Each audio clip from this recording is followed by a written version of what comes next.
Good morning, children. So, in last class, what we learned? We learned about the autotrophic nutrition, heterotrophic nutrition, and how the chlorophyll is important for the photosynthesis. Now, nutrition in human beings is important for us, isn't it? So, how the nutrition in human beings, nutrition in unicellular organisms, they are all quite different, but the process, intake, digestion, assimilation are similar.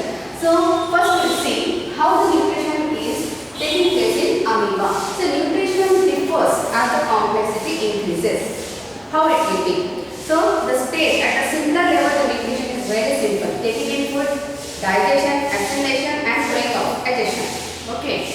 So, these are the steps. What is the first step? Second step, they are all followed by all the organism. But the thing is, the system which is going to do this function is totally different. Depending upon the complexity, the digestive system is also different. How the complexity increases, in that way, the system also arises in a complexity.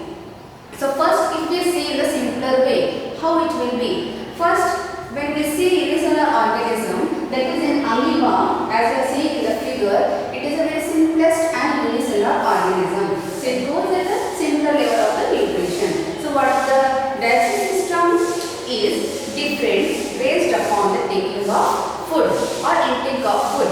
The complexity of the food also decides the organism digestive system. Okay. Then first we will see in amoeba how acts the symbols. So that the digestive system is different in different organisms depending upon the complexity of the organism. In the multicellular organism, the digestion is completely different. How it will be? Then first we see the complexity digestive system, then complex structure of the digestive system. So in the complex structure of the digestive system, they are having different parts, like in human beings. So what are the different parts? They are having their own specific function. One is for the passage, one is for the digestion of the certain substances, and other part for the absorption, like this. So when it comes to the amoeba or the paramecium, they take the food throughout or complete surface area is helping for the taking in food. It forms the false food when it come across with the smaller food particle. So when the pseudopodia forms, it's around the food particle. Slowly the food particle is get inside or entered inside by dissolving the plasma membrane, and this food particle thrown inside or pushed inside forming the food vacuole. So food vacuole is serves as a complete system for the digestion. It takes the food from the food vacuole, then do the digestion, then assimilation and absorption by the diffusion process. Then whatever the waste material is formed, that is same again food vacuole is coming through to the plasma membrane and thrown out. The process is called digestion. So first step in the digestive system or the digestion or the nutrition is taking in food. That is called ingestion. Understood, children? What we are going to do today? We are learning nutrition in organisms. Yes. So what is the nutrition in organisms? How it is? First we have seen amoeba. How the simpler way, the whole plasma membrane or the cell membrane is helping for the ingestion of food. Then vacuole is helping for the digestion and assimilation. Then vacuole itself helping for the digestion also. So how many processes we come across to? Here first is ingestion. What is the ingestion? Taking in food inside the body from the outside. Okay. Then next comes digestion. So in food vacuole of the amoeba it is having some important enzymes. Okay, that enzymes is helping for the digestion. Then assimilation is done. Assimilation is done by the diffusion process. Then again digestion, throwing of the food. Then the food vacuole itself, again plasma membrane is helping here. It is the simplest way. The next again one more example for the unicellular organism is, that is the paramecium. You have seen this picture, isn't it? Amoeba, paramecium in your 8th class. They are microorganisms, unicellular organisms. Now little bit difference here. As you have seen, paramecium having the cilia throughout its body. It helps for this cilia, helping for the movement of its body. Plus, it brings the food particle towards a particular spot. So as it is not having amoeba is not having a particular spot.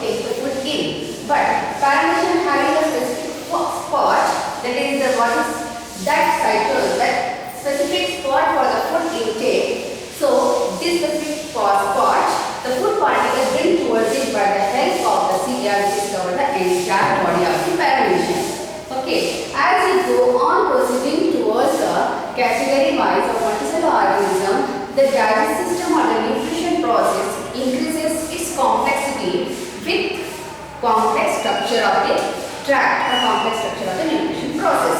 So as it has nutrition is not similar for all the organisms. The intake of the food different by the different categories or different for the different organisms. It is not simple like amoeba. So as we go higher level, they take the complex food substances. It can't be digested as thick as it is taken. It has to go into similar substances. Then it has to come to the simpler level that can be absorbed and assimilate. After the assimilation, only energy is released. So to reach that level, the structure should be complex, and the process also becomes little bit different. Now coming to the nutrition in human beings. So you have seen from the lower classes what the nutrition, what we take food, what kind of food we take. Mostly our food contains some important components. What are they? The carbohydrates, proteins and also fats. We take the water, we take the fruits which has having the vitamins, minerals, we take the vegetables having the roughage. So these are all the components. It's a complex structure. Now this complex structure has to come to the simpler level. So it has, in human beings, the nutrition goes to the higher level of its complexity. To get or to reach or to obtain the nutrition for the growth of the body. So why the nutrition is required? What happens by the nutrition? When we take the nutrition, it releases the energy. So what happens with the energy? Where it goes? This energy mostly important for the growth of the organism, cellular growth of the organism, repairing of the cell, replacing the damaged cells. Okay, then repairing, damaging or replacing the dead cells also. These are all the processes going on throughout the life of the organism. So that require energy. So that energy we are getting from the nutrition. Now coming to the nutrition in human beings, it is done with a higher complexity through the alimentary canal. Okay. Now this alimentary canal is a tubular form. It is not a single structure starting with the mouth and ending with the anus. It is having different parts.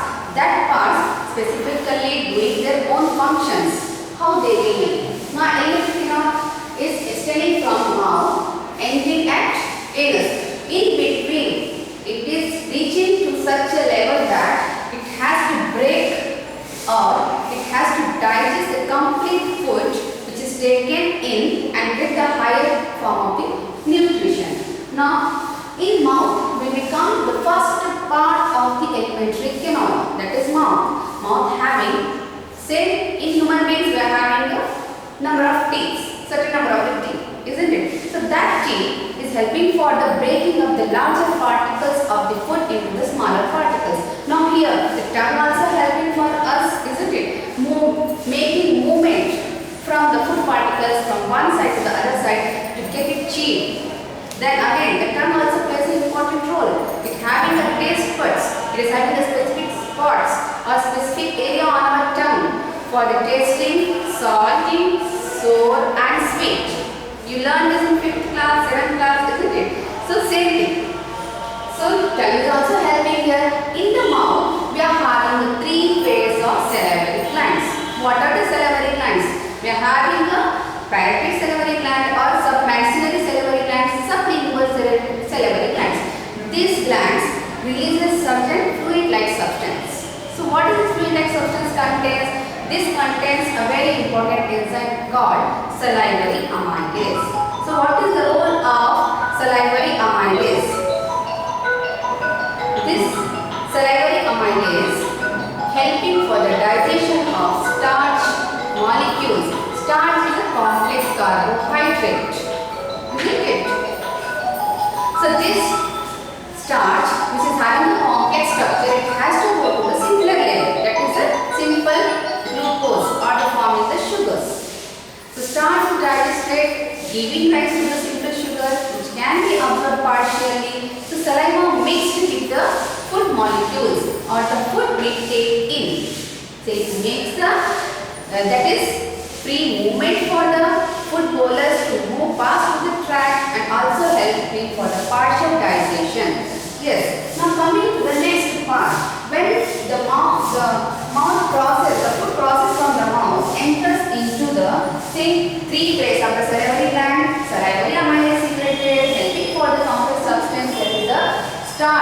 going to the simpler level, forming the sugar substances.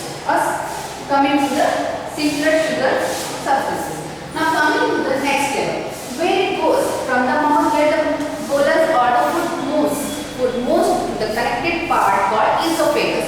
What is the role of the esophagus here? So this esophagus is nearly about, say it runs through our thoracic region, okay, and connects in the abdominal region with the stomach. This is not thin, it is having only a very soft inner layer which helps the bolus or the food bolus or the food is passing through the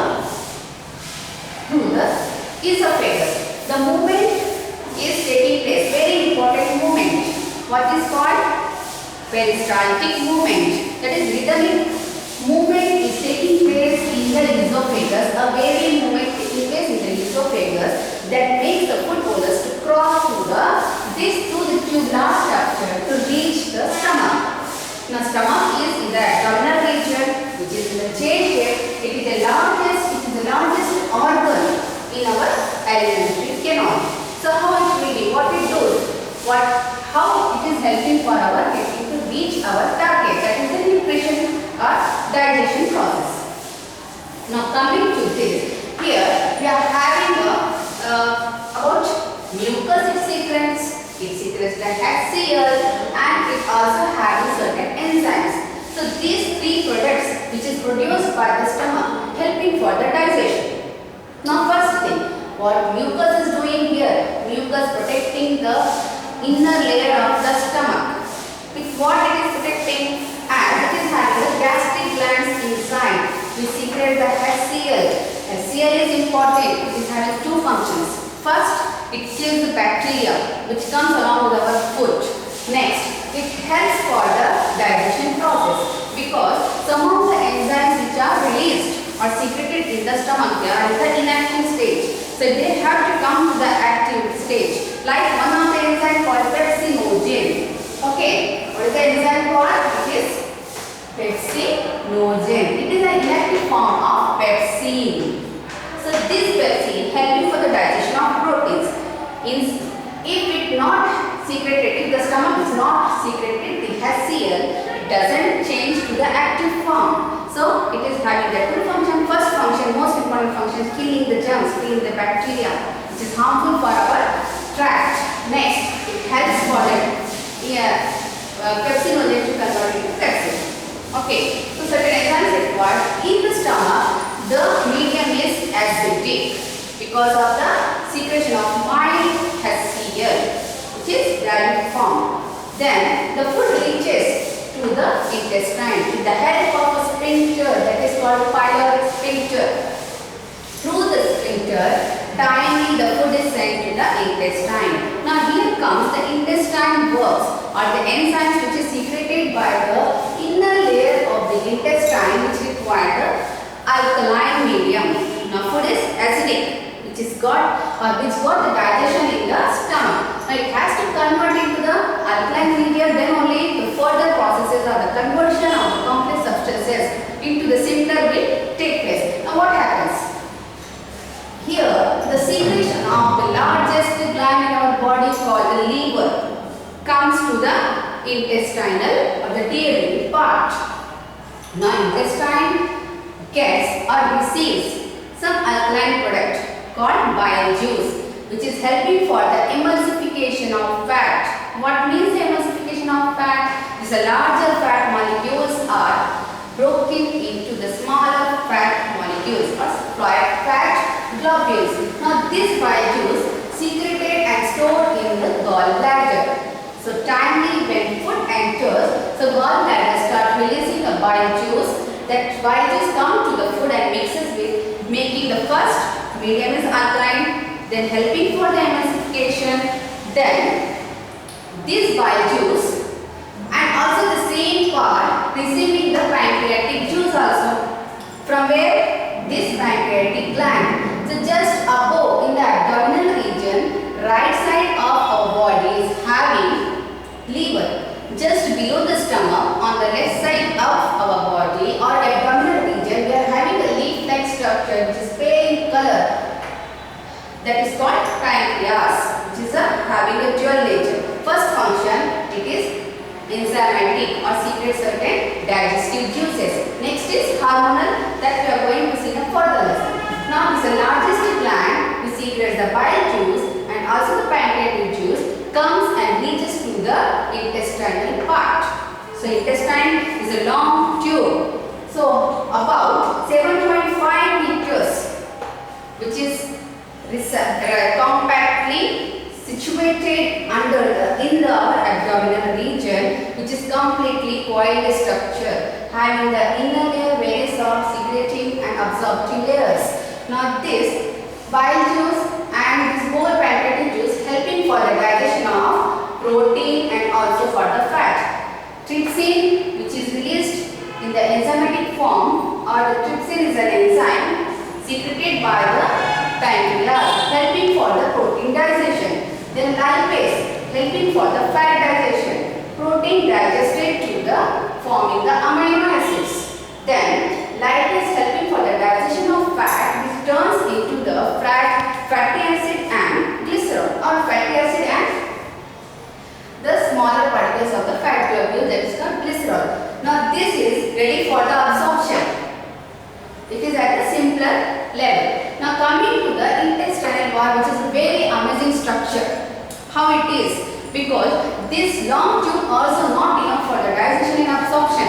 So most of the food get digested in the first segment of the small intestine. Then coming to the next segment of the intestine is mostly preferably for the absorption of the food.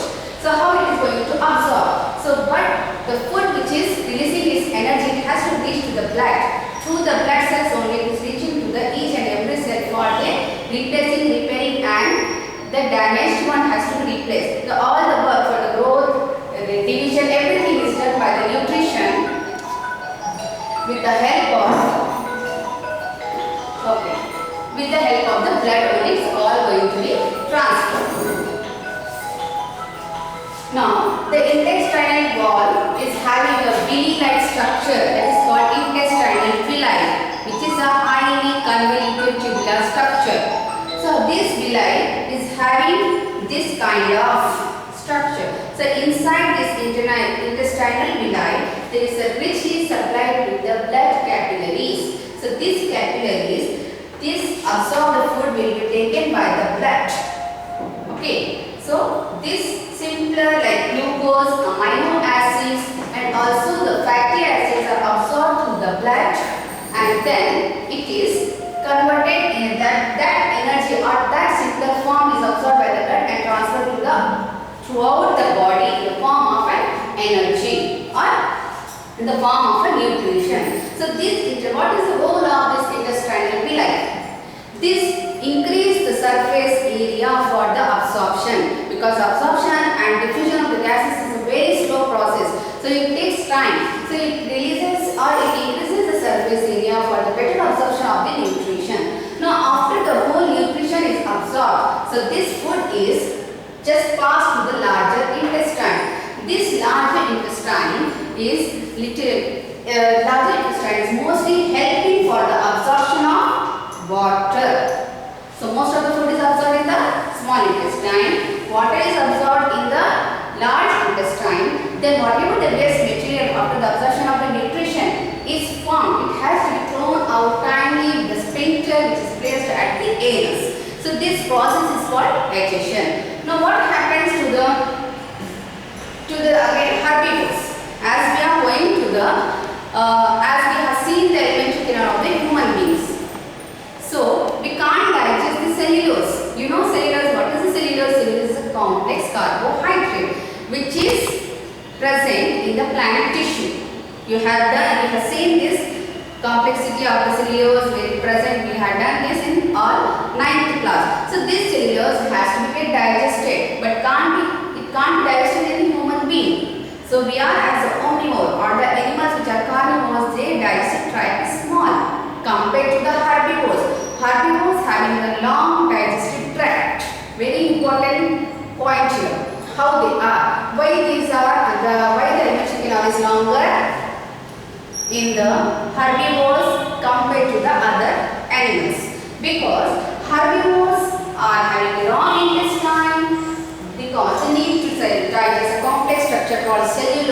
they are having a certain specific bacteria which can digest the cellulose and release the energy. So these bacteria resides in the part called rumen, which is present in one of the segment of the elementary canal of the ruminants or the elementary canal of the herbivores. So this rumen do for the rumination and so called as ruminants. The herbivores other name is called ruminants, like cow, buffalo. What they do? They just swallow thoroughly all the food and form the bolus and just keep in the rumen. Then whenever they are relaxing, they bring back the food into the mouth and start chewing completely, making it simple and smaller particles. Then it is going to be absorbed and digested for the process taking place in the remaining alimentary canal. So bringing back the food again into the mouth, chewing it, this process is called cutting. So these ruminants, so the very important question, why the intestine is long in the herbivores and why it is not in the other animals, say about the tiger or the carnivores? Because the cellulose is more complex than any of the meat. So what we learned today? We learned the nutrition in the animal, nutrition in human beings, then how the alimentary canal is in ruminants. Yes, thank you.